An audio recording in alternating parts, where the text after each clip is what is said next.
What is it? Il s'agit d'un moyen de paiement sur Internet, type PayPal, qui est dédié aux marchands du développement durable et qui propose en plus un service de récompense. On va proposer aux internautes de cumuler des watts à chacun de leurs achats.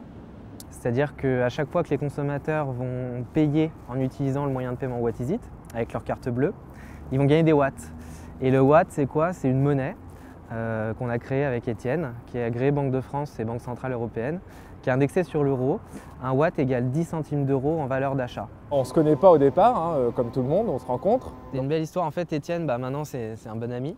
Mais effectivement, au départ, on s'est rencontrés sur les bancs de l'école. Un soir à refaire le monde autour d'une bière à une terrasse, on est parti à se dire voilà, faut qu'on crée quelque chose. Et tout s'est fait, c'est vrai, en partant de notre chambre d'étudiant au Havre, où on échangeait, dormait sur le canapé de l'un et de l'autre, ce qui est toujours un petit peu le cas aujourd'hui d'ailleurs. Je me rendais compte qu'en entreprise, j'étais vite limité.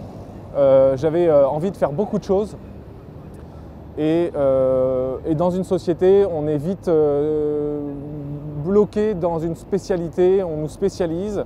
Alors c'est bien, mais ça limite l'imaginaire, tout ce qu'on a envie de faire, on ne peut pas le faire parce qu'il y a quelqu'un à côté de nous qui est responsable de ça. On était sûrs de nous, on avait très envie de changer le monde, parce que franchement, notre génération, il y a énormément de défis à relever. On peut écrire, on peut aller dans le littéraire, dans la chanson, et l'entrepreneuriat fait partie des marques qu'on peut laisser dans la société. Je crois beaucoup dans la théorie du chaos. Vous savez, qui dit qu'un battement d'ailes de papillon au Japon peut entraîner de proche en proche un ouragan à Miami. Et je pense que la vie d'un homme, c'est pareil dans le temps. C'est-à-dire que les bonnes actions qu'on va faire à un moment donné, elles vont avoir des tas de bonnes répercussions à l'avenir. Et c'est un petit peu le sens que j'ai envie de donner à ma vie, moi. Très clairement, il y a des fois où on se demande qu'est-ce que je fais là, est-ce que je vais réussir, est-ce que je ne fais pas une erreur. C'est une vie qui est pas facile, c'est vrai, parce qu'on a du mal à se projeter dans le temps. On voit ses copains se faire augmenter, avoir des promotions, rentrer dans des grands groupes.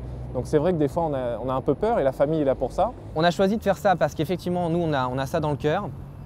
Le plus difficile, je dirais effectivement, c'est de ne pas avoir forcément de gens à qui parler. On vit l'entreprise, donc le soir on a aussi besoin de continuer à persuader, à prêcher le monde. Les gens ne se rendent pas forcément compte.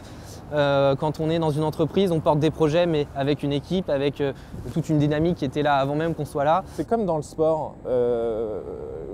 Quand on fait un marathon, il y a des moments où on a des pointes de côté. Il y a des moments où on a envie de boire de l'eau et puis il n'y a pas de stand qui nous tend une bouteille d'eau. Il y a aussi des gens qui s'amusent à courir à côté de nous, on ne sait pas pourquoi, et qui nous disent « vous n'allez pas y arriver ». Je ne sais pas, on continue parce que ouais, on est drogué à l'entrepreneuriat.